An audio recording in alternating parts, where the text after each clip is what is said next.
All right, welcome back to the Fantasy Labs podcast. This is Bryan. I'm here with Tank and Bales, and we're going to go over this entire upcoming week's games of NFL. So we got 3 games on Thursday this week since it's Thanksgiving, and then we're going to go over the Sunday slate. Interestingly, on DraftKings, there is not a total slate. So if you're confused by that like I was, there's a Thanksgiving slate and then there's a Sunday slate. So we're going to go over the Thursday slate first. So it's the 3 games on Sunday, starting with the Eagles at the Lions. So let me give you a line. The first game, 12:30, Eagles-Lions, over-under is 45. And it is a pick-em right now. So they're both implied at 22.5. So, Tank, let's start with you. Man, the Eagles secondary has been awful. So it seems like a great time to target Stafford.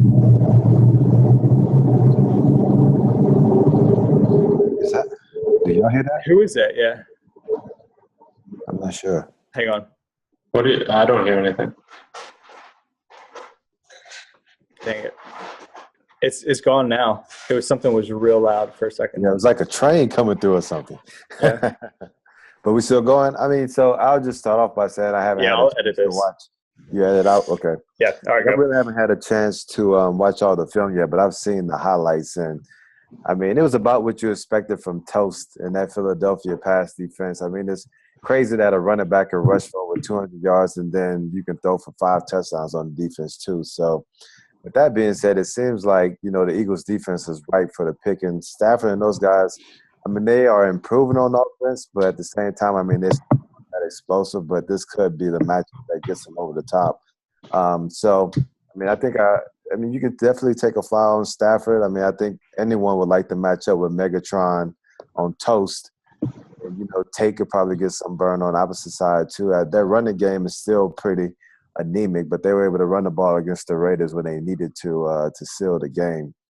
And just looking at the highlights of Sanchez, I mean, he looks terrible. I mean, you're seeing him argue with Sproles, and Sproles rarely argues with anyone. So it seems like that team right now is in turmoil, spiraling downwards. So if there's any time to pick a matchup, with the Detroit Lions, just against an Eagles team that can't, I mean, they just can't get right. We have a can't get right team every week, and the Eagles are definitely that team this week.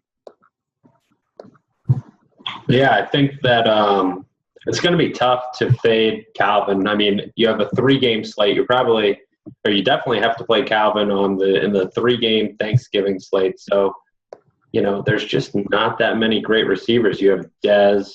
I mean, we'll talk about these guys, but you have Dez against a pretty good Panthers defense, right? Mm-hmm. And then the next most expensive is going to be is Randall Cobb on Sunday night. And then it drops. You have Jordan Matthews, Golden Tate, Devontae Adams. So I think Calvin Johnson's usage is going to be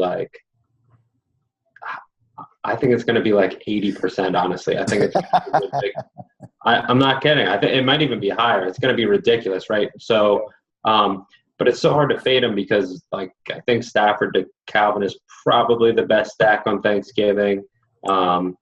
And I like Calvin more than I do Stafford. I think there's potentially better quarterback options. I actually like Sanchez if it looks like I think does look like he's going to go against the Lions. Sanchez is the type of quarterback who I think is better in fantasy than he is in real life. So yeah, it might even be a time because of a 3-game slate to not stack. So if you play Calvin, don't actually stack him with Stafford. And so do you like Sanchez even seeing what the Lions defense was able to do against Rodgers and then Derek Carr? Yeah, because I think that so it seems like they've been playing, and maybe you can tell me what you've been seeing on film, but it seems like they've been playing much better of late, but they're still probably not a great defense, right? So I do kind of like Sanchez playing indoors in a game that should be pretty even, where both teams are throwing quite a bit. Yeah, I think so. This is really interesting in that the slate's only 3 games, so there's no full slate where you have to compare Stafford or any of these guys to other positions. So it makes it interesting because Stafford is obviously probably the best value quarterback. But in a slate like this, like you're talking about, Dez is 7-6 on DraftKings, and then it's a big drop, and there's not like high price really any position. So it gets to the point where you like it's going to be hard to hit your salary cap. So I'm not even sure what to do. Like, do you just completely just not think about price in something like this, Bales? Yeah, and to be totally transparent, it is Tuesday. I haven't built a lineup yet, so I need to see a little bit more when I go in there. But my guess is that just basing it on past years, that it's going to be pretty easy, a pretty loose salary cap where you can get a lot of guys in. And yeah, I don't care about salary cap in this sort of slate. If I'm playing a tournament, like I'm just, and I normally will fill up to like, I think even leaving more than $500 on the table is a big mistake in a full slate. But in the 3-game slate, like I think you can leave thousands of dollars on the table. Yeah, I hear you. So obviously, the Calvin is going to be the best play here, but do you guys like any of the other players for either teams other than like the top guys? I mean, Golden Tate. I mean, any of the kind of the lower receivers that you think potentially could go off? I think Golden Tate is interesting because if the Eagles, I don't know, the Eagles have been one of the worst teams against opposing receivers. Like I think the third or fourth worst in the league after adjusting for salary. But they haven't been good at defending a team's top. Like some teams, like the Patriots, could be mediocre, have a mediocre pass defense, but we know they're going to take the top option away. I'm not really confident that the Eagles are going to be able to do that, which is why I like Megatron. But if they do, if they figure out a way to double him or whatever, then yeah, Golden Tate at 4,700 is intriguing. And he has a value probably either way in this short slate. Yeah, maybe some other guys like a Josh Huff. He's probably caught a couple of touchdowns in the last 3 or 4 weeks.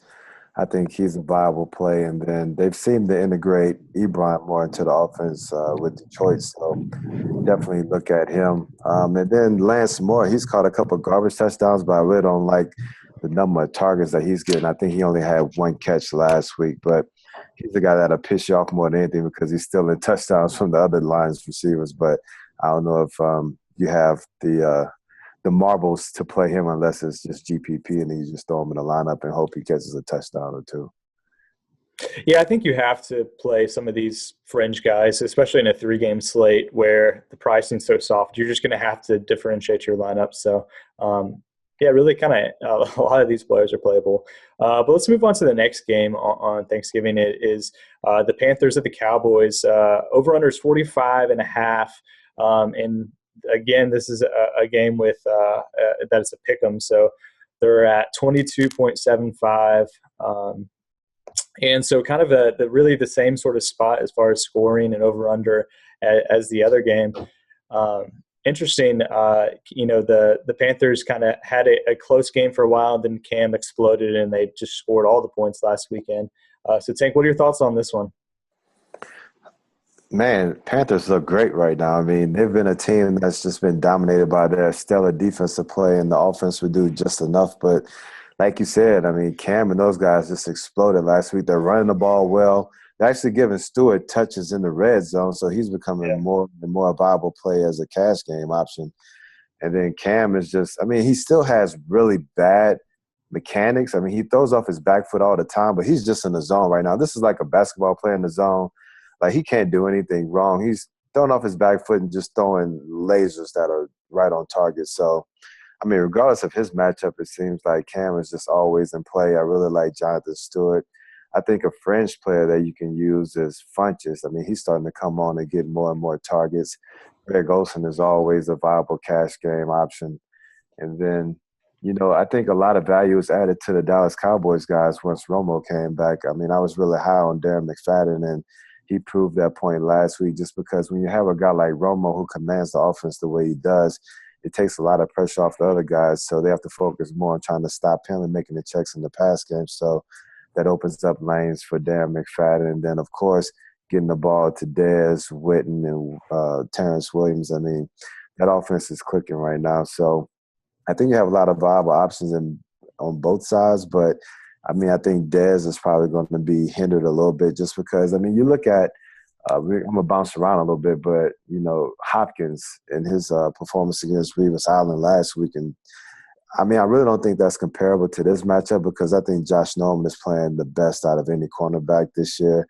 And if he's going to be on Dez the majority of the game, Dez is an elite player. He's going to get his catches and stuff like that, but I wouldn't expect him to throw up a huge performance like you saw Hopkins do against Revis. That being said, I like when Bales and Peter always talk about when you have a guy that has a really tough matchup and you expect guys to be off of him, that may be a time to get some exposure to him because you never know, he could have a decent game. I just don't anticipate it.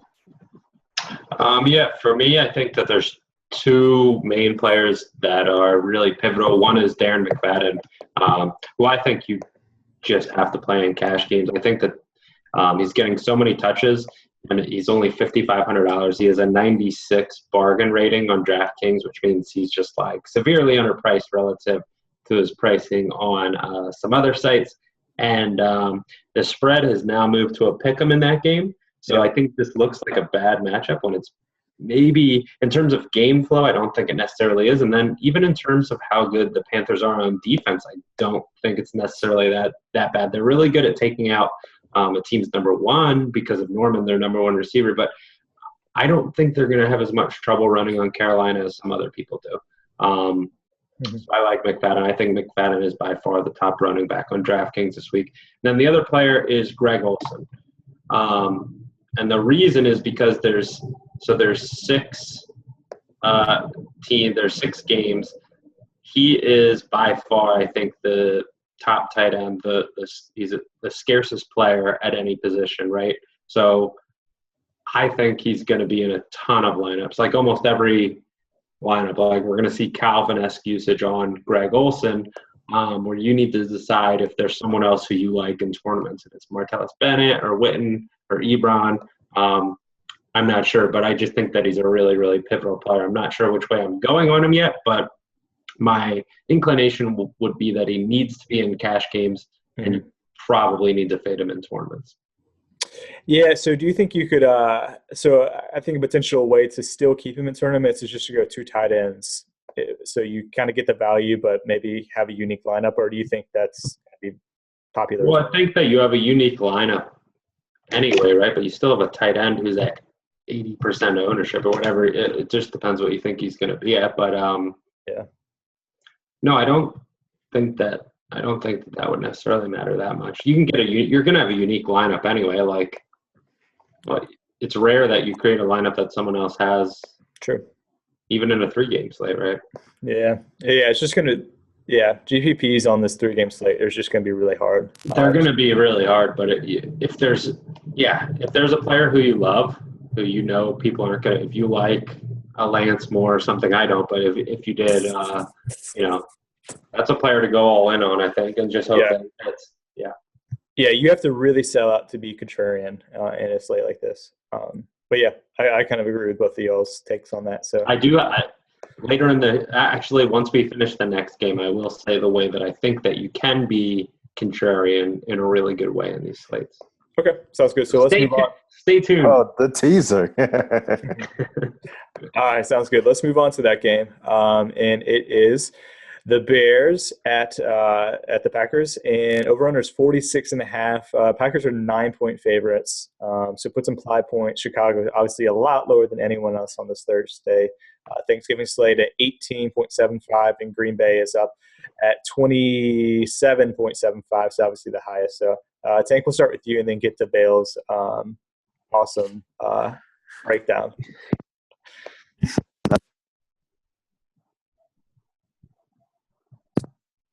It's not longer. Every time Jay Cutler goes into Green Bay, like he has probably one of the worst games of the year. So the only thing is now is that, the Packers are starting to trend upwards. They're playing better on offense and defense, so you can see that kind of brewing.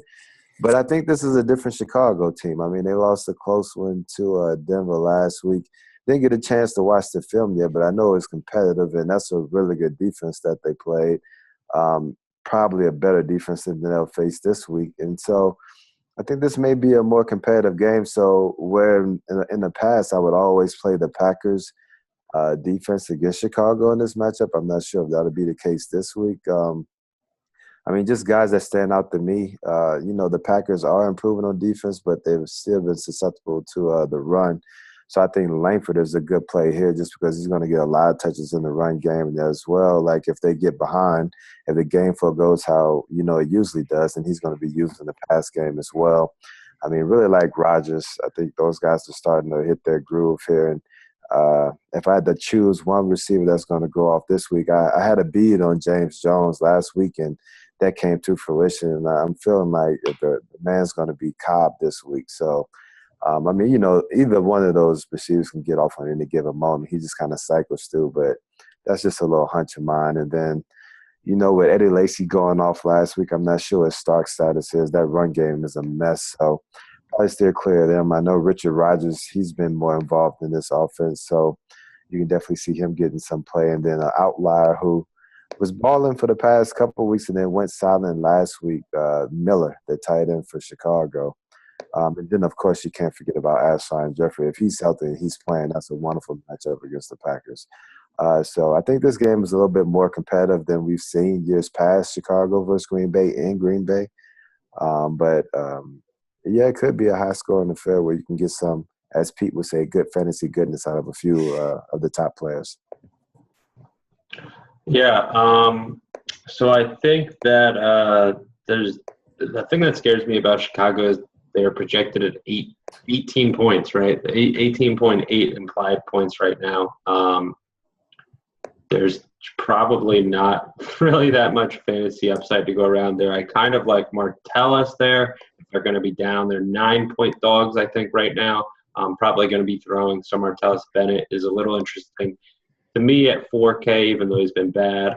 I think that Rodgers is a poor value technically when you compare him to some of the other quarterbacks in the slate, Romo and Stafford at 5,800, Sanchez, and with Rodgers being 7,400, you could argue he's slightly overpriced, but also the Packers are projected way ahead of every other team, and if they can't get their running game going, and I don't really like that situation with Lacy and Starks, you have a quarterback who's been struggling and Rodgers, who maybe people get off of a little bit more than they normally would, who is probably gonna have to account for a huge market share of their fantasy production, right? So Rodgers kind of interests me, but the number one play I would say in this game for me is the Green Bay defense against Chicago.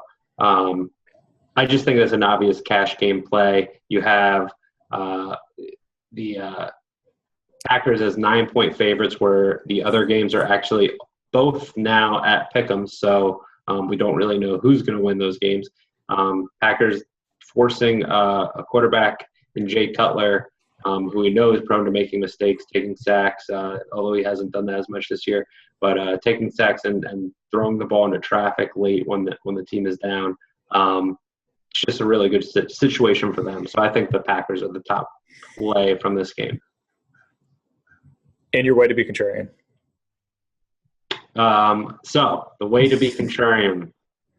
This is for just all three games, Thanksgiving in general. Pick a team that you like and just stack almost the entire team.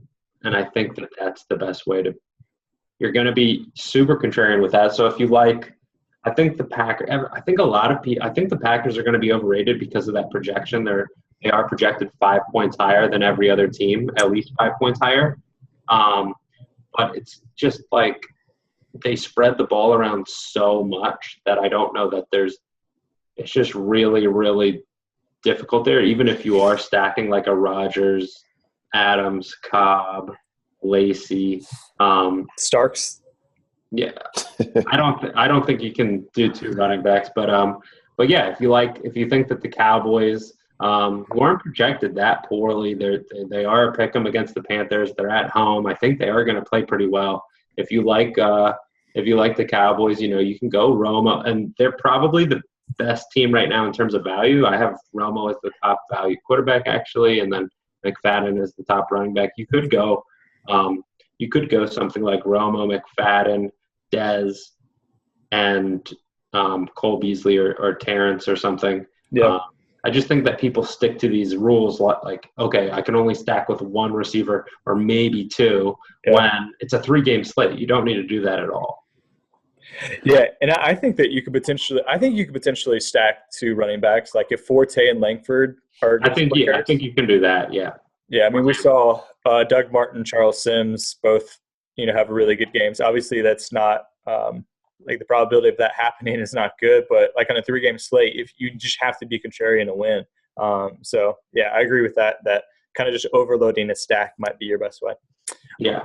One question for Bales, though. So you know how we've talked about in prior podcasts that if there's just a matchup that, you think is just a surefire thing, I mean, there's one thing, to try to fade that guy, but just don't, fade him just to be crazy when you know he's going to ball. So say with Calvin up against Toast, our man Maxwell in Philadelphia, if you just know he's going to ball, would you still fade him just to be contrarian, or just try to come up with some other little differences in your lineup and just make sure you get those points if you think he's going to outscore every other receiver by like 2x or something like that? No, if you think he's going to do that well, then you don't fade him. Right. And I don't think, that's an example of a player that I wouldn't fade. I don't think that makes sense. If you're unsure, then try to predict his ownership and get equal exposure in your lineup. So if you think Calvin's going to be in 60%, have him in 60% of your lineup. So over the long run, he'd pretty much be neutral to you. I think that's okay. I don't think you can do that too often, or else you're just like playing to what other people are doing. You'll just slowly lose money. But I think in certain instances, and maybe this is one, you can do that. I do that sometimes with Gronkowski because he's such a volatile player. Like, he has so much upside, and it's similar to Calvin in this slate probably, with Dez having a bad matchup, that he's very much going to dictate how much money you make, right? He's a very pivotal player. Same thing with Greg Olsen. Figuring out what you want to do with those players is really important. And if you just don't want to take on that risk of fading, even if it is plus EV, even if it's like, okay, this is the right decision, you just don't want to take on that risk where you potentially lose all your money if they go off, then just get some exposure to them or equal exposure to the field. And I think that would be okay. Cool. All right, let's move on. So starting with the Sunday games and finishing with Monday night. First game we'll talk about is the Bills at the Chiefs. And there's no line on this game as of right now, so we're not sure exactly what Vegas thinks. So Tank, we'll start with you. Yeah, so LaShawn McCoy has been killing it, but obviously just kind of using our stats, the best opposing plus minus to running backs is Kansas City. So obviously a tough matchup here, and could be an ugly game, I would expect. So give us your thoughts on this one. Yeah, I mean, like you said, it's a tough matchup against the Chiefs, and then you also have to factor in what's going to happen with Tyrod Taylor too. If Tyrod can go, then you're going to have EJ Manuel, so then that would make the Chiefs focus in even more on LaShawn McCoy. That can make it tough sledding for him. The Chiefs have been coming on as of late. I mean, they played well before their bye, and then came off and had a really good game against San Diego. So I'm expecting this game to be pretty competitive, with both teams battling, just still kind of jockeying for a position in there in the AFC that's wide open right now. So I think, like you said, this could be a pretty close game, a really competitive game. I think if Charkandrick West is out, then you may see some folks trying to roll with Ware, even though that's a really tough matchup against Buffalo. I mean, I really don't know if there are really just any plays that just stand out to me in this game. I mean, I think this could be an ugly one, a low-scoring game. So I probably wouldn't have anyone going in this game too much. I mean, maybe a Kelsey or something like that, since he's really hasn't thrown up huge numbers as of late. I mean, you almost feel like he's due, but other than that, not too much in this one. Yeah, I don't think that there's too much here. Sammy Watkins, I think, is a little bit interesting, where you're getting him at 5,200 against the Chiefs. Defense has been really bad against receivers this year and last year. And then LaShawn McCoy he's underpriced, even though it's a bad matchup. He's at 5,300. It is one of the worst matchups I think that he could have But he also is, I believe, the number 2 bargain rating, or maybe number 1. He's number 2 bargain rating behind C.J. Spiller in this slate. So he's the number 2 most underpriced player relative to other fantasy sites. So, it's one of those situations where if you're okay with McCoy, he definitely is offering value. But I do think, like Tank said, it's not a good matchup. Yeah, I don't think there's any really cash game playable guys. And no cash game. No. Yeah, and like you said, there's maybe some potential GPPs, but I think there's better spots. So we'll move on and kind of not talk too much about that game anymore. The next game that we have is Dolphins at the Jets, and we do have a line. Over/under is 42.5. The Jets are 3.5-point favorites, so it puts implied for Dolphins at 19.5 and Jets at 23. So Tank, take it away. Another game where, you expect both teams to come out and be a hard-nosed affair, probably a really close game with the Jets kind of struggling to find themselves offensively. Ever since Fitzpatrick had that surgery on his thumb, I think they've been going a little bit more shotgun than they're accustomed to, which has affected the run game, and the defense has been giving up uncharacteristic big plays. I think I spoke on that earlier when you had DeAndre Hopkins just going ham on Darrelle Revis. And, we all know that, he's still a solid corner. He's not the Revis Allen of old, but you're seeing people going over the top of Revis and catching one-hand passes on him. You really have to kind of take a little double take. And so I really don't know if there's anyone on Miami's offense that can give him fits like that. Of course, Jarvis Landry's their guy. He's more kind of like I don't think it's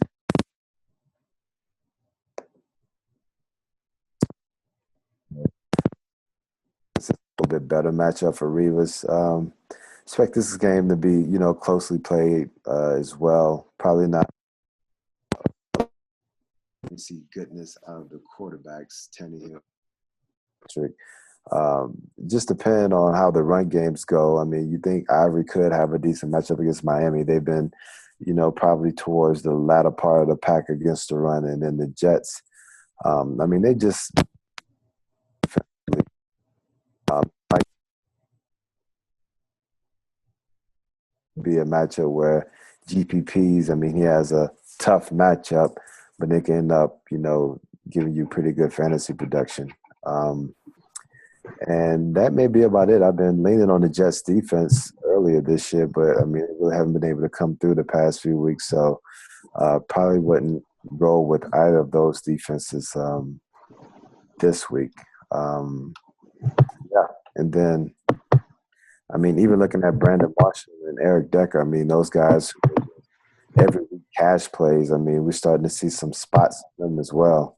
And so you really don't have that same consistency. And I think that all leads back to the injury that Fitzpatrick is dealing with. So not a lot of cash opportunities in this game, where I would say earlier in the year you would have expected, the Jets defense along with those 2 wide receivers and Ivory to be no-brainers. So, take it away, Bales.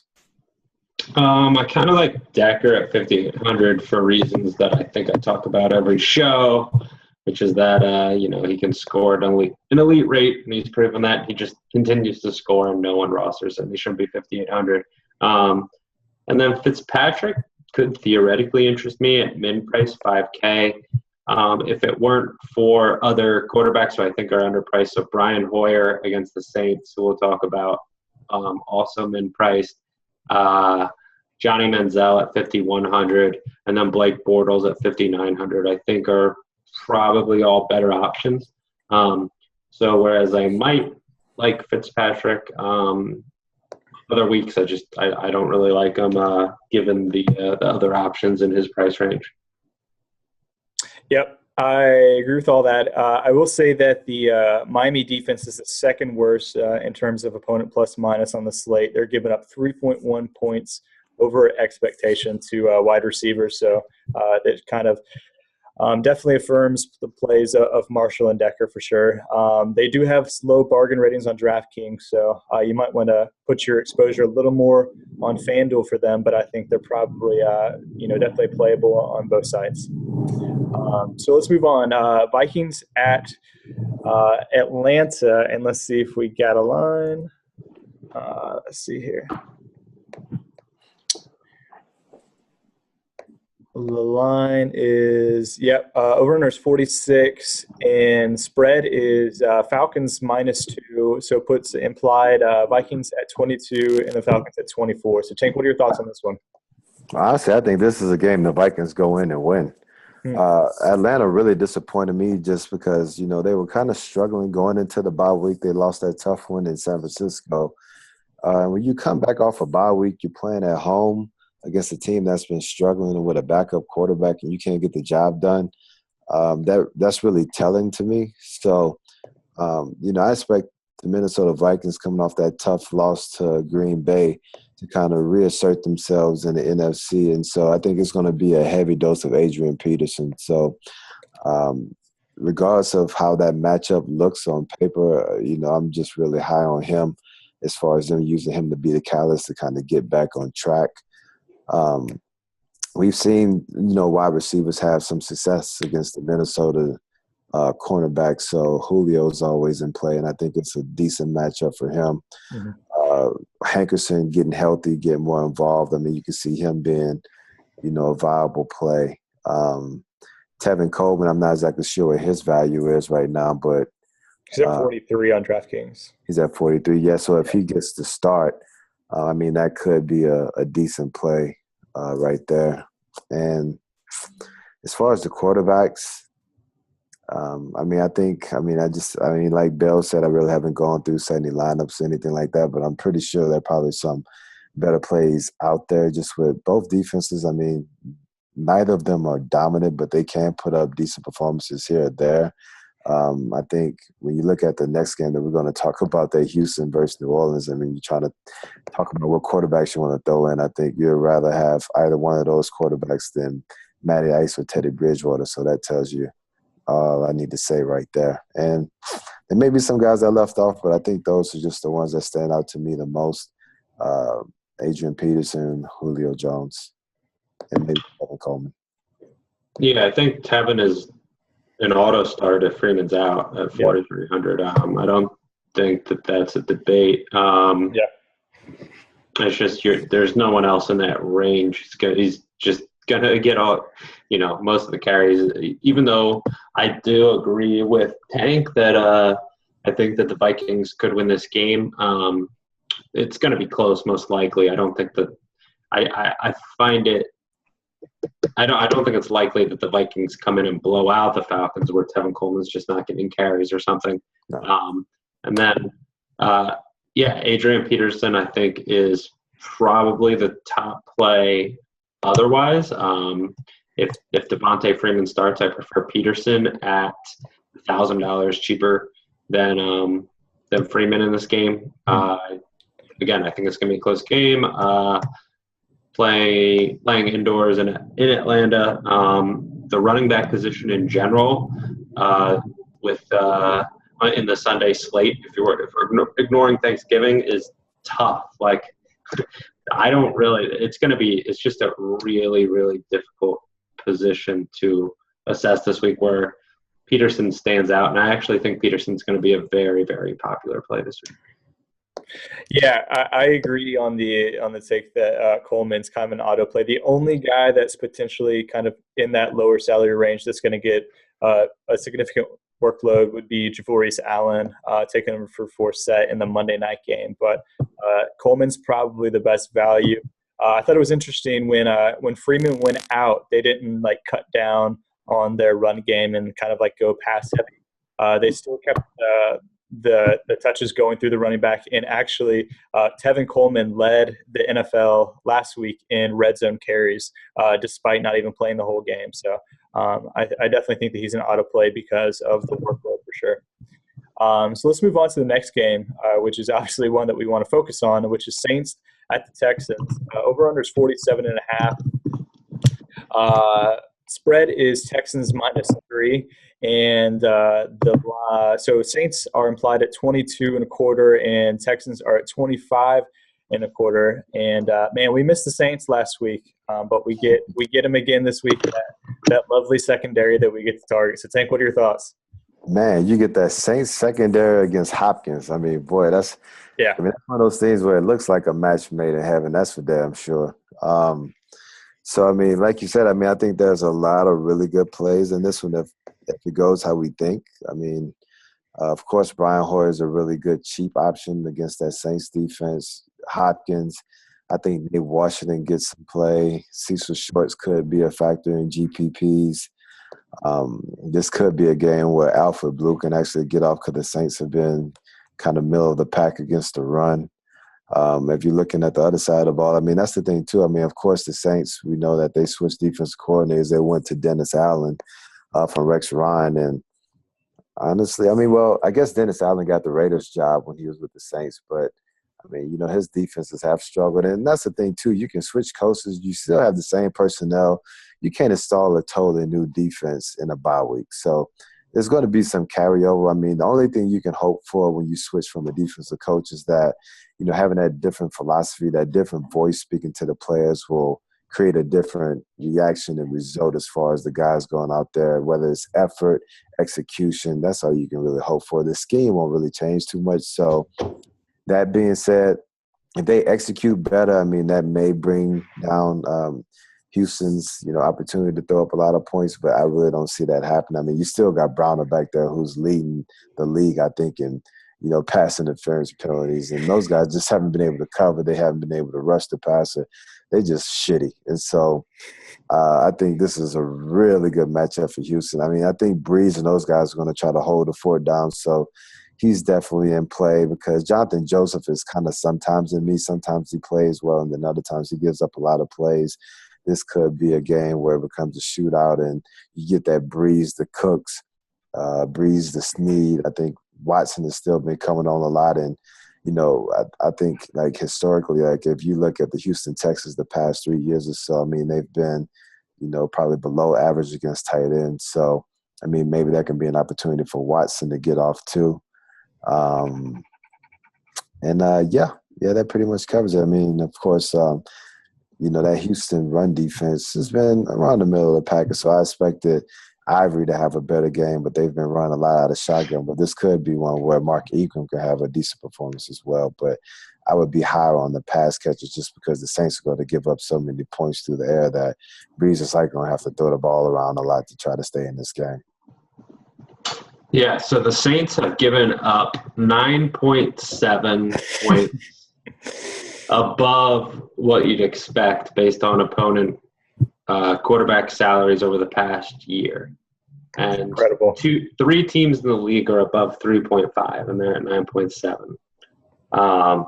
Vegas agrees that the Saints are horrible. They have the Texans at 25.3 implied points, which is second on Sunday behind the Cardinals against the Niners.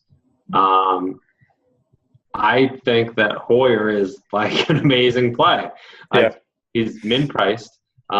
He actually he's coming off of a poor performance, a really bad performance, but it was against a pretty good defense, a pretty good pass defense in the Bengals. He's taken advantage of poor defenses before that for the most part. I don't think he has huge upside, even against the Saints. He probably does against the Saints, but I don't think it's like an auto start in tournaments like people think. But I actually do think he is a viable cash game option if you want to go heavy at other positions. I don't think that that's a bad idea. Yeah. In tournaments, I think you're a little bit limited because if you looked at his numbers, he doesn't have huge upside. Like he only has one 300-yard game in the past year, right? He has he's had a couple 3-touchdown games, but for the most part, he's throwing 0 or 1 touchdowns, maybe 2. So I don't know that he has massive upside. And then if you do use him, you're going to have to stack him with Deion. Right. So there's going to be a lot of those out there. So I actually like him more in cash games, I think, than what other people might, and a little bit less perhaps in tournaments than what other people are thinking. But I do agree that there is probably – that he's definitely a really good value at that price.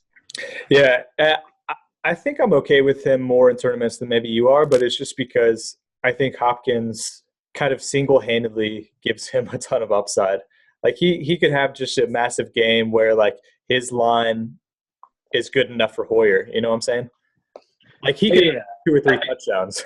I think that that's fine, and I also think that it's not like all we care about is upside in tournaments and floor in cash games, and all we care about and like value doesn't matter in tournaments. It does, right? Like you can still win a tournament with getting 18 points from Hoyer or something. You can still win with that. So yeah, agreed.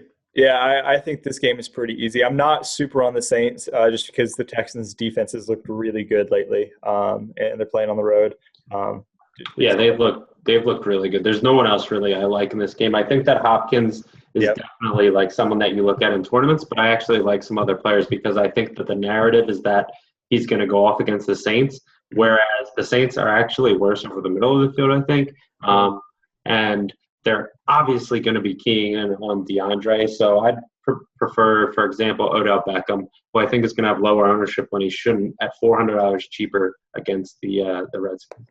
Yeah. And one thing I'll note too is, they did switch coaches, so don't be surprised if the Saints defense comes out and puts up a spirited performance. I mean, we know they're bad. They have bad skill players. They need to improve all those areas through the draft or free agency. But whenever you see a head coach get fired, the next person that could get fired down the line is you. So I would expect those guys to play better against the Texans, especially coming off a bye week where you have 2 weeks to prepare for them as well. So just keep that in the back of your head too, so you can kind of temper expectations. Yeah, I'm really on Hopkins. I get the potential that they're better, they're worse in the middle of the field, so maybe that. I mean, he destroyed Revis last week, so. I don't know. I think that he could have a field day. So, let's move on. Giants at Redskins is the next game. Over-under is 46.5. Spread is Giants minus 2.5. So pretty close. So it puts imply Giants at 24.5 and the Redskins at 22 right now. Move down a little bit. So, Tank, give us your thoughts on this one. I actually expect this to be a pretty competitive game. I mean, I know Washington was – just mollywopped by Carolina last week. But I think all of us anticipated that. But, this is a divisional game. All of those guys are kind of jumbled together. So I expect it to be competitive. That being said, like Bales said, I mean, it's hard to go against OBJ with this matchup against Washington, even though they are an improved defense based off what we were seeing again, with Washington last year. That's for sure. But, I think Eli's in play, OBJ's in play. I think one intriguing guy is Larry Donnell. I think he's coming back from the neck injury he had. And I believe he's priced at like $2,500 or something like that. And so I think he's off a lot of guys' radar. I mean, if you remember from last year, he had a really good game against Washington. They like to target their tight end against Washington. So you're looking for a cheap option to fill in. I mean, he really doesn't get a whole lot of targets, but when he's healthy, he could definitely get his fair share, so that could be a possible GPP play. With Washington, I think, of course, Jordan Reed, I mean, he's highly targeted, and you expect them to target him in the red zone.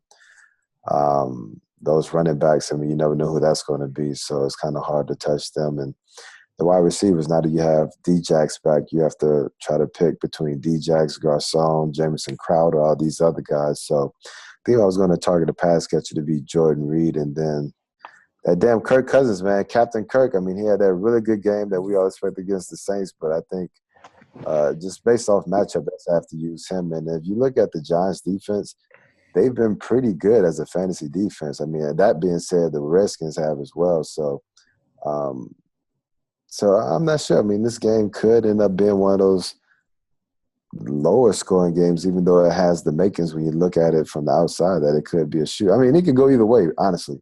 It could be a shootout or it could be an ugly game. But that being said, I would expect OBJ and Jordan Reed to get their share of targets and at least get in the end zone once.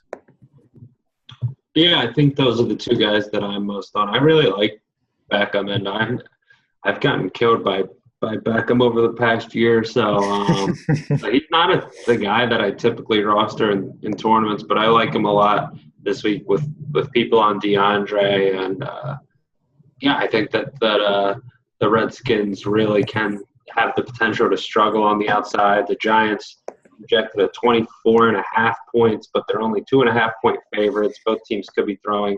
And same thing with Jordan Reed at a tight end position that I think is it's almost turning into where it's the key to winning at this point. It's just so difficult to predict tight end performance. If you can pay up for Gronk because he's the best tight end, but you're leaving yourself so thin at the other positions if you do that, and he's not even crushing it anymore, right?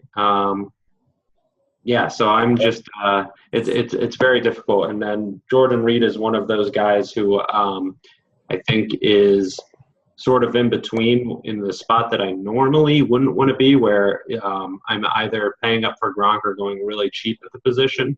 But he has proven to sort of be a guy who I think is he is really athletic. I know he's a good player as opposed to, say, someone like, I don't know, Ben Watson or even Delaney Walker to an extent, who would cost $300 more actually than Jordan Reed, where I'm not as confident in them as a player. And Reed also is is facing the Giants, who are pretty bad against tight ends over the past year. So I think that those make sense. Eli I like, but I don't like the price. So I'm okay with him in tournaments. If you're going to be playing back with Eli, but 6,500 is too high for him in my opinion. Yep, I agree with all those. Tight end's interesting this week, which kind of segues nicely into our next game, which is the Raiders, the Titans. And I'll go ahead and give the line before we talk about the interesting tight end, obviously, here. Over-under is 44. Spread is Raiders minus 1.5. And so it puts implied points at 22.75 for the Raiders and the Titans at 21.25.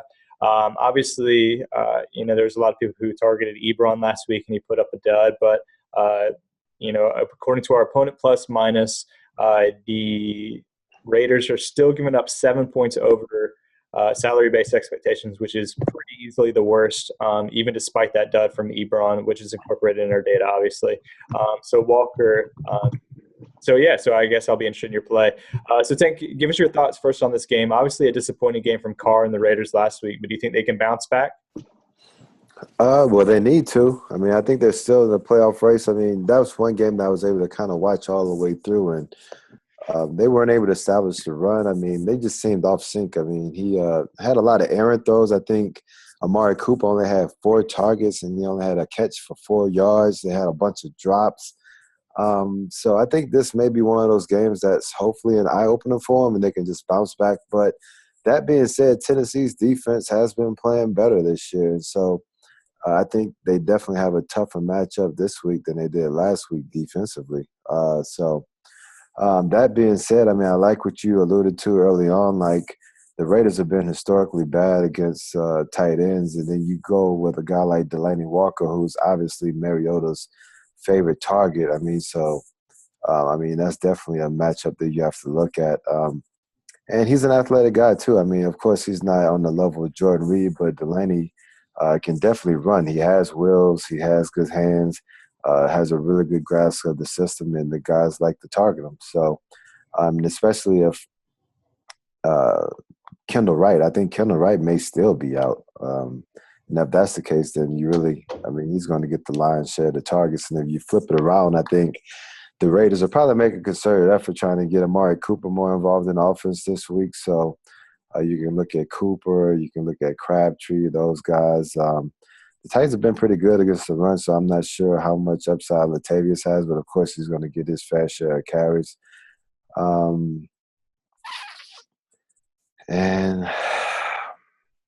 Yeah, that may be about it. I mean, Mariota, too. I mean, if you look at that Raiders secondary, Raiders defense, pass defense, I think Mariota could definitely have some upside in this one. And, of course, Carr as well. I'm not sure what those guys are priced at. I mean, so you have to give them a look. But as we kind of talked about before, there are probably some better options, cheaper options that you can put into your lineup. So, yeah.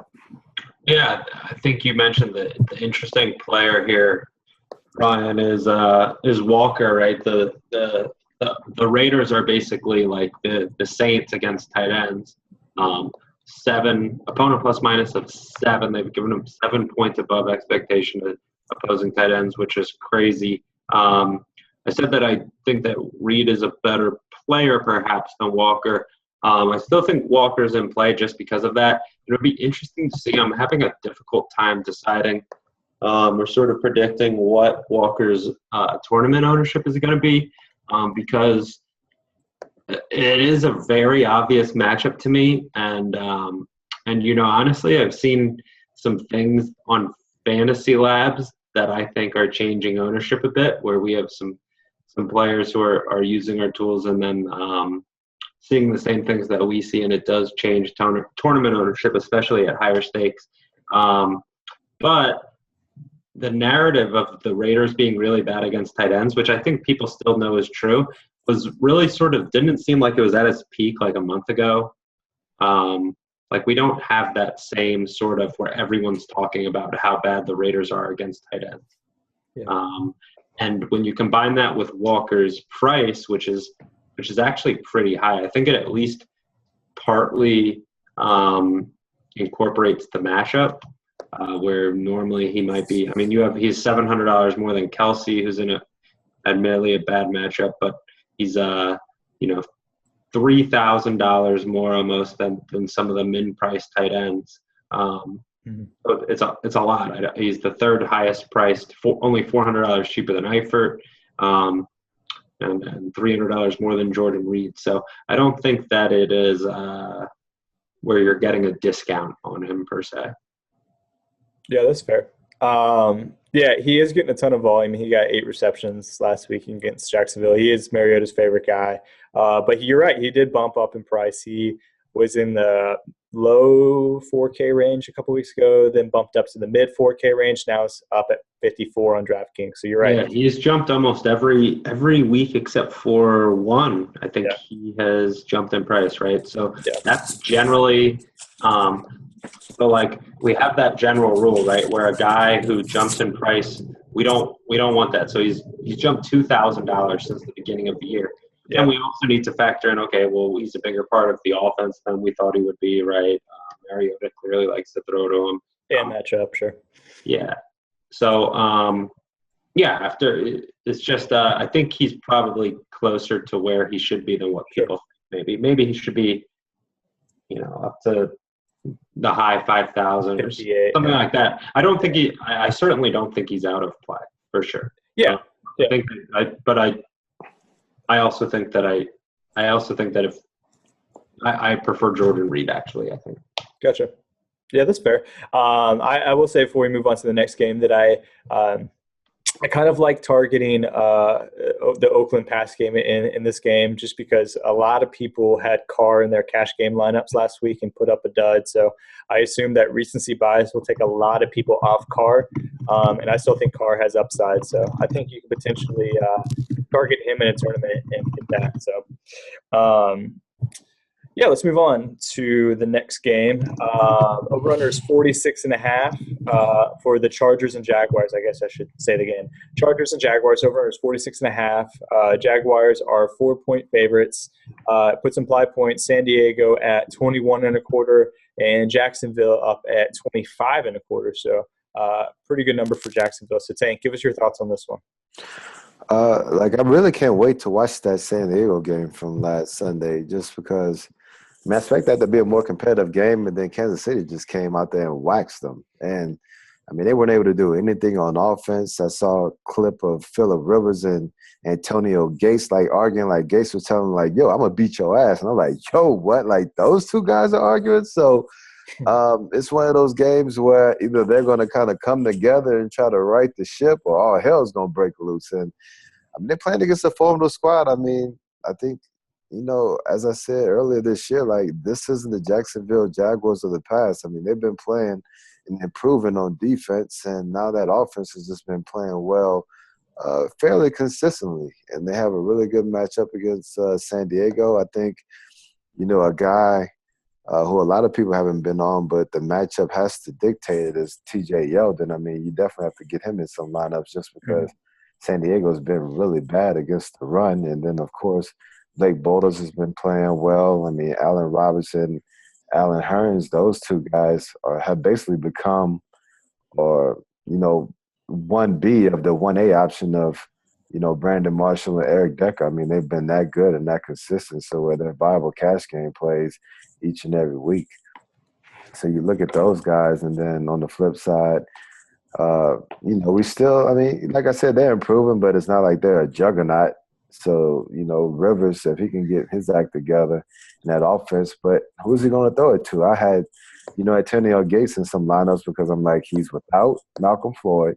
He's without Keenan Allen. So you'd assume that Stevie and Antonio would get the lion's share of the targets, catches. And I believe Gates only had one catch or something like that. So, with him having one catch, them argued on the sideline. So I'm pretty sure that's why he was arguing like, who the fuck else you going to throw the ball to? And all I have is one catch. Why? Throw me the fucking ball. So I can see this week Gates probably getting the number of targets he should have, which would probably be in the 10 to 15 range, and just probably balling out against a Jacksonville team where most people look at them similar to the Raiders, where they've been pretty bad against tight ends. So if you want to use the recency bias, I mean, Gates having one catch going against a really great matchup in Jacksonville, there you go. Right there on the platter for you.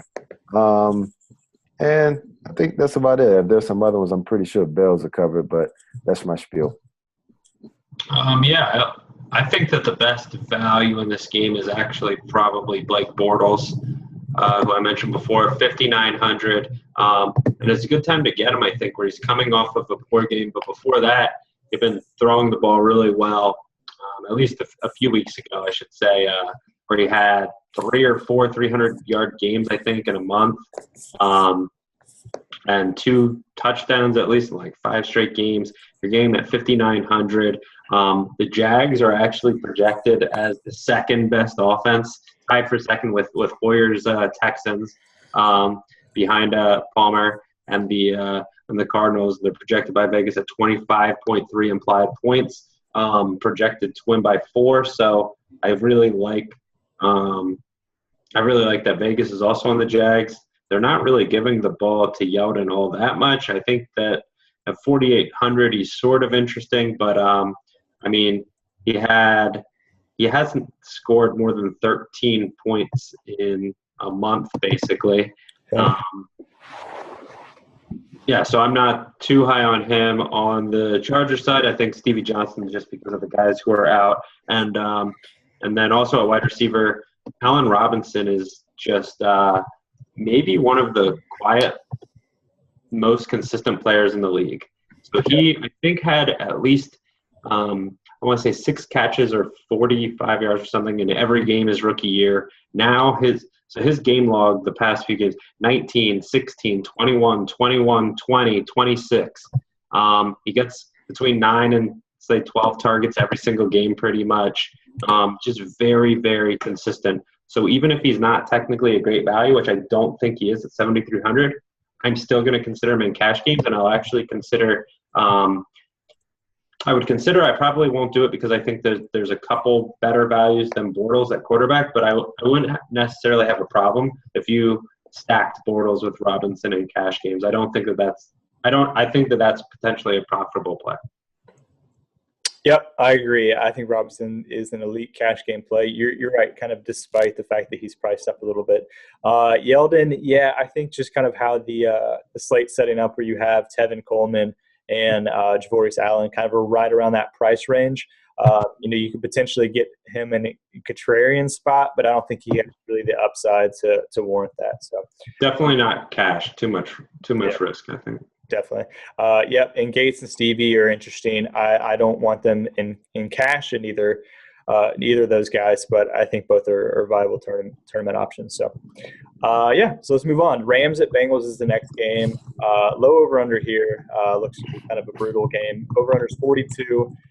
The Rams are at 16.75. Sorry, the spread is 8.5 to the Bengals, and the Bengals are at 25.25. Looks to be a pretty lopsided game. So, Tank, we'll start with you.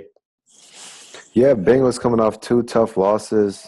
Probably try to get their season on track. They're playing at home against the Rams, who still trying to find their way after switching to Case Keenum. He had the concussion late in the game, so we're not sure if he's going to be the starter and if they have to, go back to Nick Foles.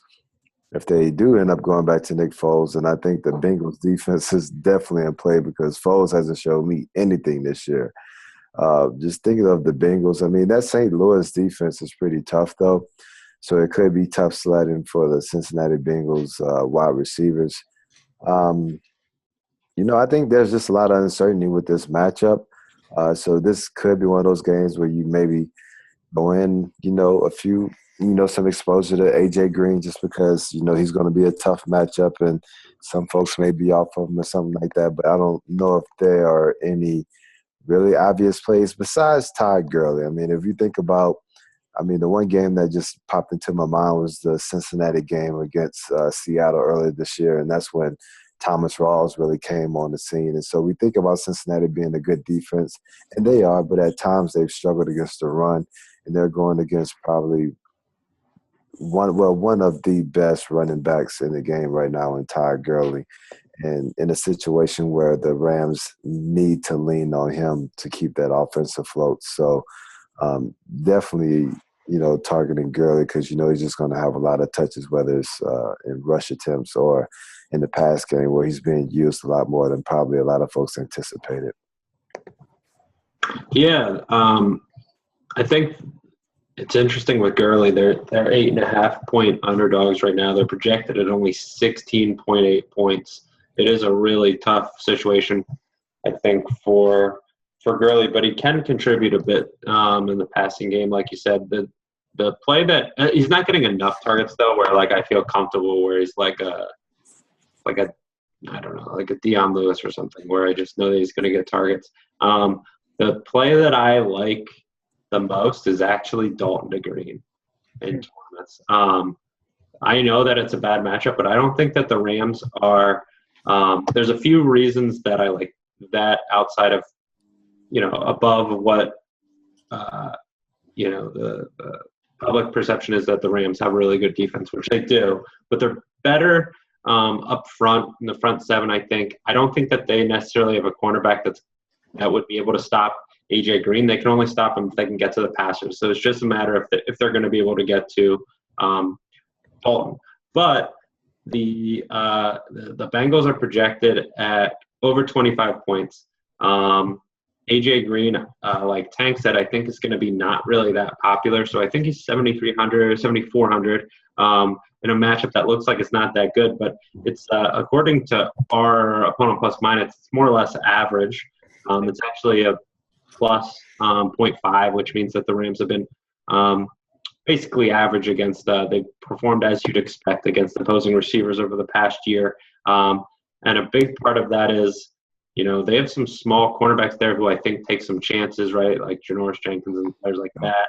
So it's just a matter to me, if they're going to get pressure. So that's a pretty smart gamble, in my opinion, in tournaments where you're going to get A.J. Green, I think, really low. I think you're going to get him at in sharp leagues, maybe below 7%, and in the $20 or below, I think you're going to get them at 5% or below.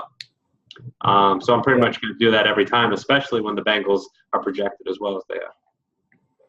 Yeah, I always look at what players around them are, what the matchups of the players around them are to try to gauge ownership. And we just talked about, Allen Robinson is right at that same level in a perceived pretty good matchup. So you would expect that a lot of people would choose him over A.J. Green. So you would expect not a great not a ton of ownership. The interesting play for me, or not really interesting, I'm not really on any of these players. Obviously, the Bengals running backs are interesting because Hill's getting the short touchdowns, but Gio's kind of exploded in the pass game. But obviously, this is a tough matchup.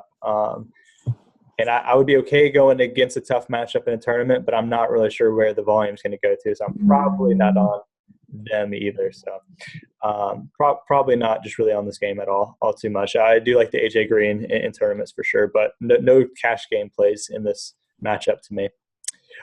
So the next game is the Bucs and the Colts. Over-under is 46.5. The Colts are 3-point favorites. So it puts implied the Bucs at 21.75 and the Colts at 24.75. So potentially some fantasy goodness here. Tank, what are your thoughts on this one? Yeah, man. Actually, the Colts were a surprising team last week against Atlanta, able to come out with a win in Atlanta. That being said, I mean, I really haven't seen either of these games. Like, we just saw the explosion, the highlights of Doug Martin and Jameis throwing for 5 touchdowns. So, I mean, the Indianapolis Colts have been traditionally bad against the run, so Doug Martin's definitely in play. Now, and then if you think about Charles Sims, I'm not exactly sure what his usage was in the game. At one point, they were kind of 50-50 on the carries, but since Doug had a really good game, I would expect him to continue to get the bulk of the carries. V-Jax is back, so whether it's V-Jax, Mike Evans, one of those guys, I mean, there's gonna be one guy on Vontae Davis, but I mean, I really wouldn't let that scare you away. I mean, I like really both of those guys, especially because they have the size difference too, and they like to throw the ball up in the red zone. So I think both of those guys are definitely in play. And when you look at the Indianapolis Colts, I think they said they took off the carry restriction off of Frank Gore, but Tampa Bay has been playing a little bit better against the run lately. So if it's going to be any way they're going to attack them, it's going to be through the pass game. But I really don't see Matthew Hasselbeck being the guy that's really going to exploit that Tampa Bay defense. They're probably going to just continue doing the strategy that we saw them do earlier this year, where it's just little small dink and dunk passes, just getting the balls out of his hands quickly so you don't get that offensive line exposed. So don't really see a lot of upside when it comes to Indy, but definitely Doug Martin, probably Jameis Winston, and those 2 big wide receivers for Tampa Bay.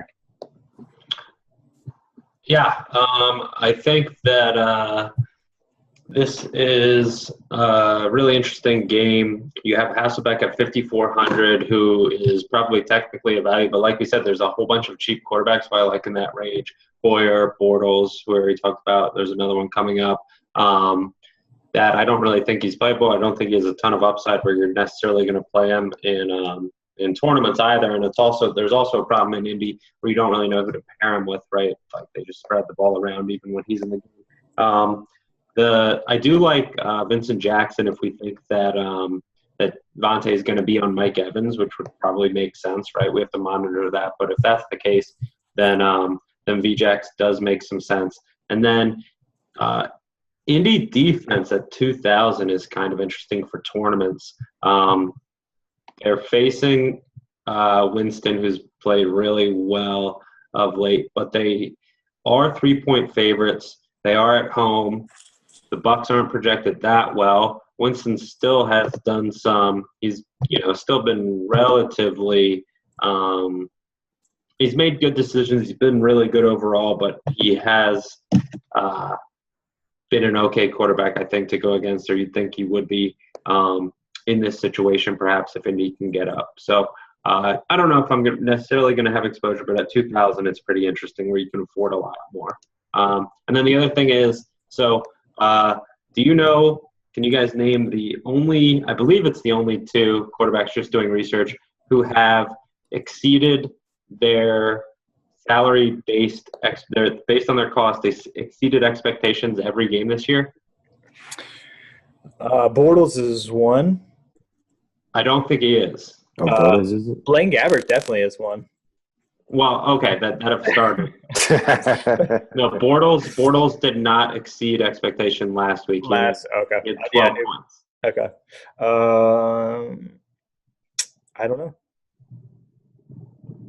All right, one is Winston. Jameis has actually yeah, I remember seeing that, yeah.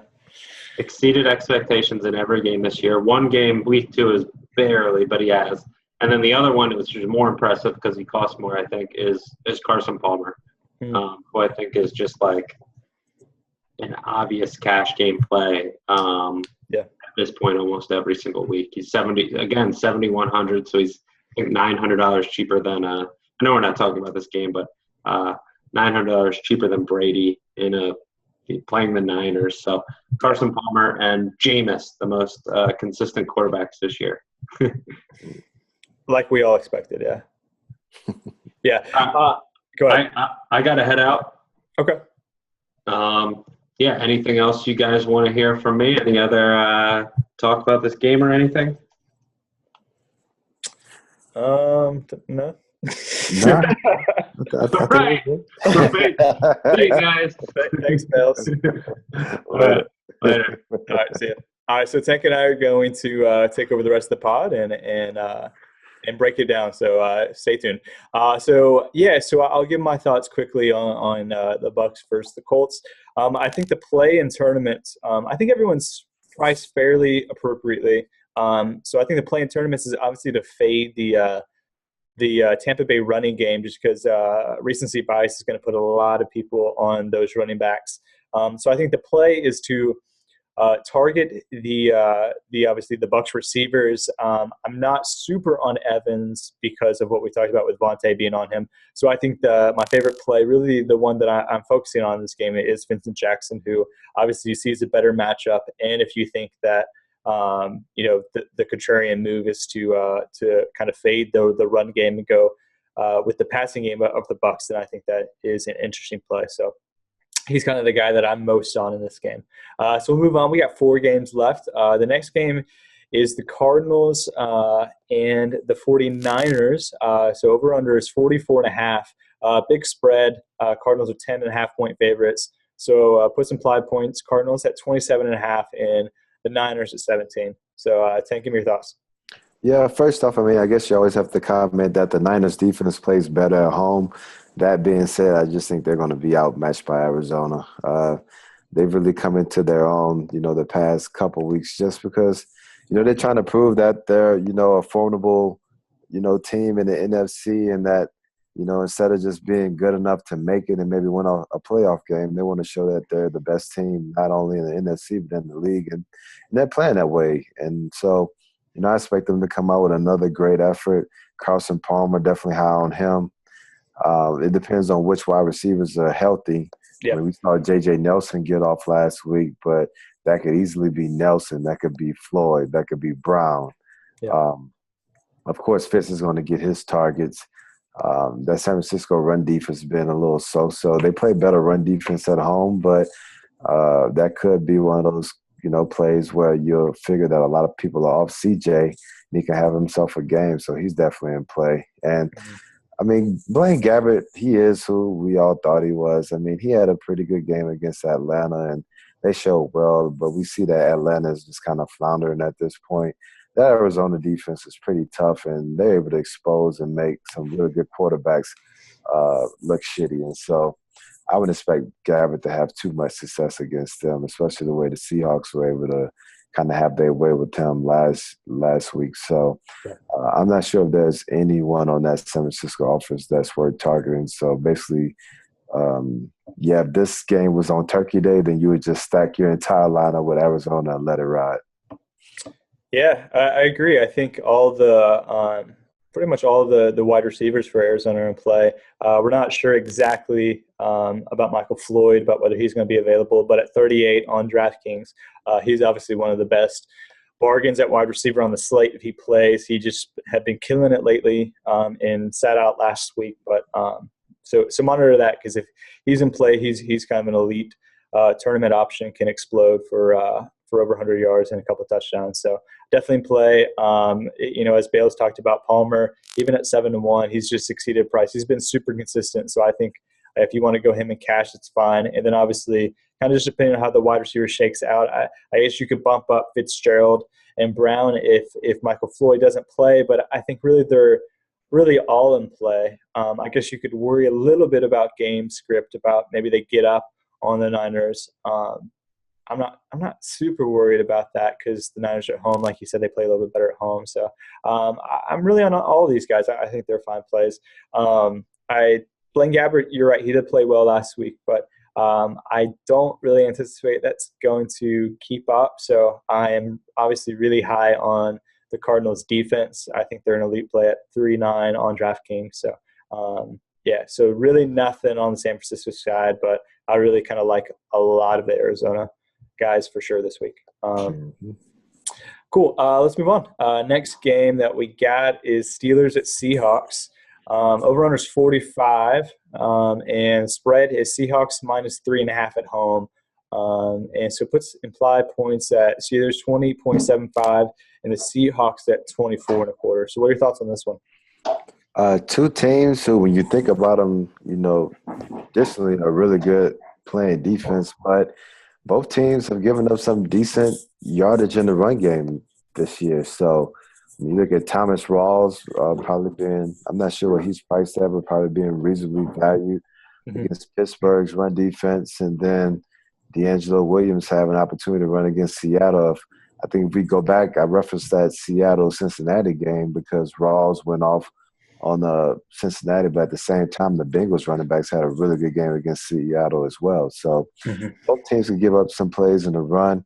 I mean, but obviously when you think about Pittsburgh, regardless of the matchup, you have to look at Roethlisberger, Martavis Bryant, Antonio Brown. And honestly, I mean, I know they're playing against Seattle, but I think those guys I'm not sure they match up well against Pittsburgh, I mean, and what they do. I mean, I can see Antonio Brown still getting his volume targets, having a really good game, and I can see Martavis Bryant having himself a game. I mean, we saw that Odell Beckham Jr. and some receivers kind of like in that mold have had some success against Seattle, and I don't see why these guys couldn't as well. So that's my feeling with them as far as Pittsburgh on offense.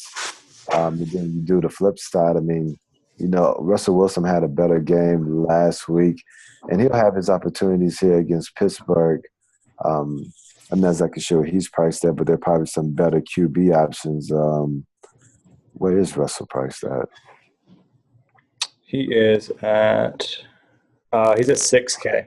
He's at 6. Yeah. I mean, but yeah, you definitely have some cheaper guys who probably have a little bit more upside there. But then, so in Seattle, Rawls.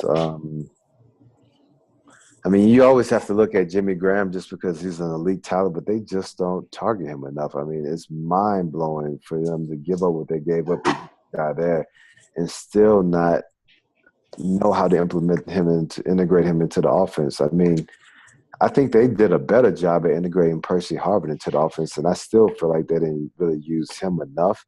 So, I mean, yeah, like I said, it's mind-boggling with Graham, but you have to at least give him a thought in GPPs, similar to like Doug Baldwin and some of these other guys. But when you look at Doug Baldwin, Jermaine Kearse, Lockett, you just have to hope you pick the right one because there's just not enough targets there on a consistent basis where you can just rely on one of those guys.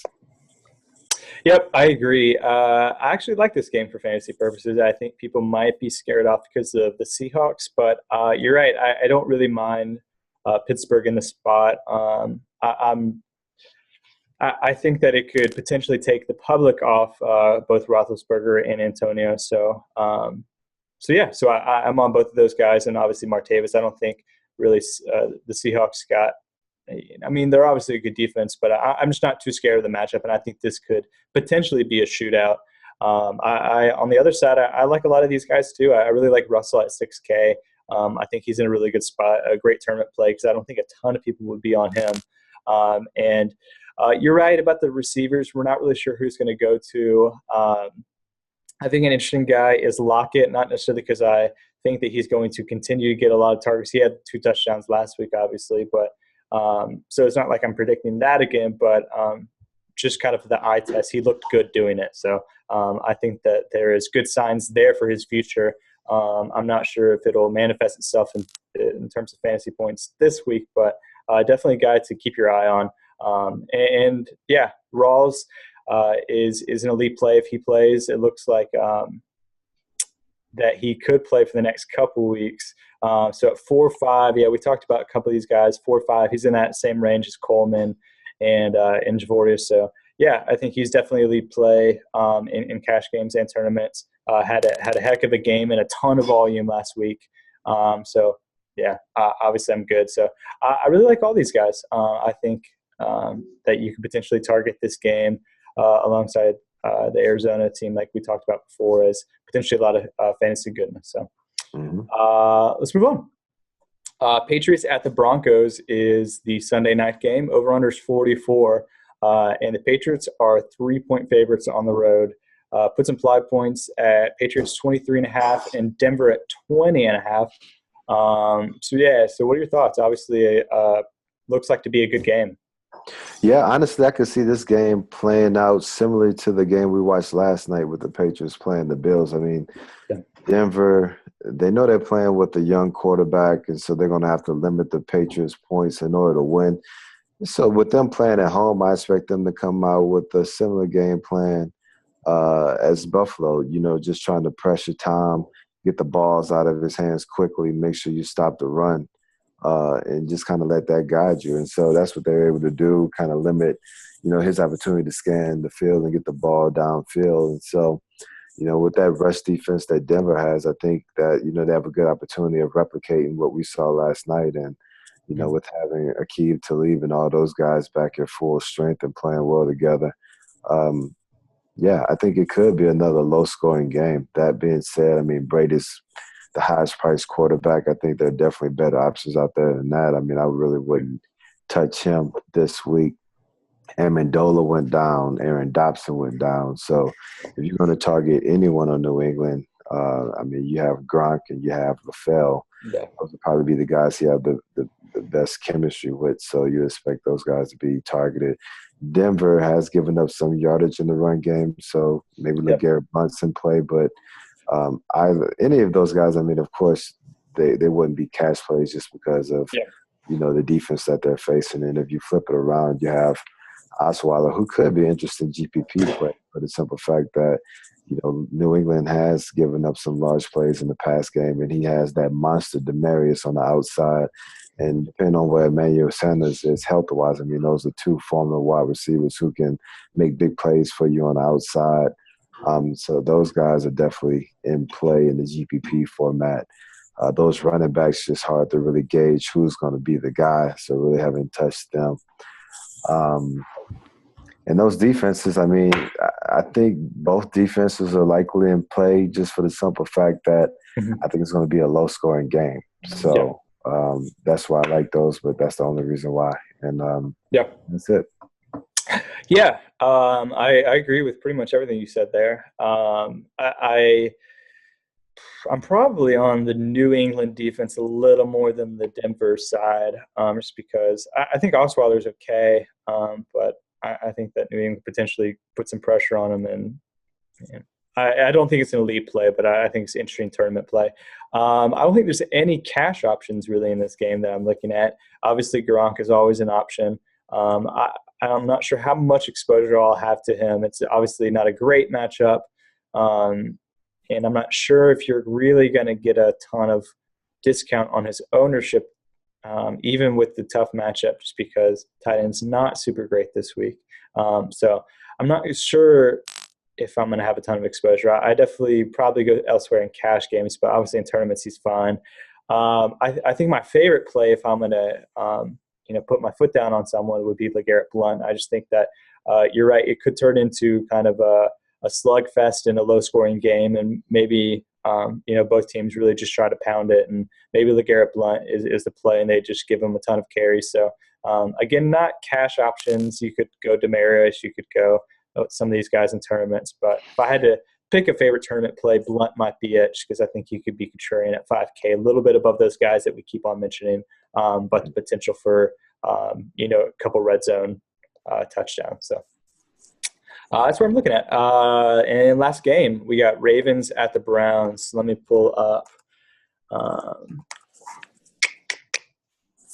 the line. Hang on one second. Sorry.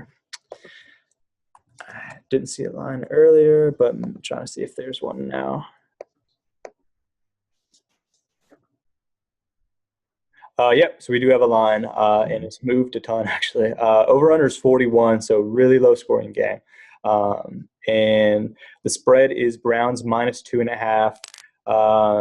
Puts implied points, Ravens at 19.25, and the Browns at 21.75. So looks to be a really, really ugly Monday night game. Yeah, I mean, that's what it looks like, and you can definitely – it's one of those things that you can see it being a really ugly Monday night game. One, because the last game that they played was a shootout, so a lot of times when that happens, I think both teams make a concerted effort to try to get that shit together and play, a better game on the defensive side of the ball, which results into a lower scoring game. But then, too, just because you're going to have Matt Schaub at quarterback, you're going to have Johnny starting his first game at quarterback. So you'd expect the, points to come down a tad just because those guys are going to have to try to find their way within the offense. That being said, really good matchups all around for the guys who are playing. Like Jaguars Allen has an opportunity to run against the worst run defense in the league. Yeah. You have Matt Schaub that has the opportunity to throw the ball. I'm not sure who he's going to throw it to besides Crockett Gilmore. He has an opportunity to throw against one of the worst pass defenses in the league. Yeah. And so you flip it around, too. Johnny Manziel, when you think of Josh McCown, you think Gary Barnidge. When you think Johnny Manziel, you think about Travis Benjamin, and then he's going to have an opportunity to go against that Baltimore Ravens secondary who's been honey roasted all season long. So when you talk about it in that standpoint, you can see where the fantasy goodness, it's there. Whether it bubbles out, we don't know. It could just get all muddy and ugly and end up like how Vegas expects, or we could have a point explosion and whoever has a lot of eggs in this basket right here could be the one that pulls down the Millie Maker this week. So I can see that game going. Either way, I think it's 50-50 on how it goes this week. Yep, I agree. I actually love targeting this game because people are really going to be scared off of it just because it's the Ravens at the Browns. And, you have a lot of guys out. Flacco's obviously out. Forsett's out for the year. It's really ugly. The highest priced player in this entire game on DraftKings is Matt Schaub at 53 on DraftKings. Wow. He's the highest priced player. You got Benjamin at 53 as well. Sorry. So no really elite guys. But I do think there are some really good plays. I think you're right about Benjamin being a really interesting play in tournaments at 5-3. And I think Jaguars Allen's in a great spot. I would be potentially worried about Cleveland stacking the box against him just because who else is going to beat them other than the run game. But I don't think that really matters. I think that he will still have success no matter what. And I think Schaub, he's involved in the pass game too, so Schaub can dump down to him as well. So I think he's an elite play. I probably would prefer Coleman at their relative price points in cash games. Maybe a smidge more, but they're close. And I really love Allen in tournaments. He's one of my favorite plays. I know I've been mentioning him all podcast, so definitely love him a lot. But I do like the Benjamin call. Yeah, and then Schaub's prior experience in Gary Kubiak's offense. I know Trestman is here, but Schaub loves to throw the ball to the tight ends, and like we said, he really doesn't have anyone else to throw it to. So, it could be a huge Crockett Gilmore game. Yeah, and at 37, I think that's definitely reasonable. He had a good game last week. He had over 100 receiving yards against the Rams. So, obviously a guy that can get going. And, if you're trying to be contrarian in a slate where we said that we didn't love a lot of tight ends, a cheap guy at 3-7 like Gilmore who's going to be a focal part of the offense, I like that play as well. So I actually do like the idea of looking at a couple of these guys pretty closely just because I think the ownership's going to be down potentially, maybe a little up on Jaguars Allen because of his value, but a lot of people be scared off the game. So I like this place. That's it as far as the games go. Tank, you got any last words or thoughts? No, I think that's it, man. I'm just trying to redeem myself. I'm out here in the land of the silver and black, and Carr and those boys gave me the business last week, so I'm ready to get this week underway and get off to a good start to end the year because that was nasty, man. I hear you. All right, well, guys, thanks for watching or listening on this Thanksgiving week. Happy Thanksgiving to you all. Tank, happy Thanksgiving, man. Yeah, happy Turkey Day. Yeah, enjoy your week, enjoy the football, and we'll talk to you guys next week.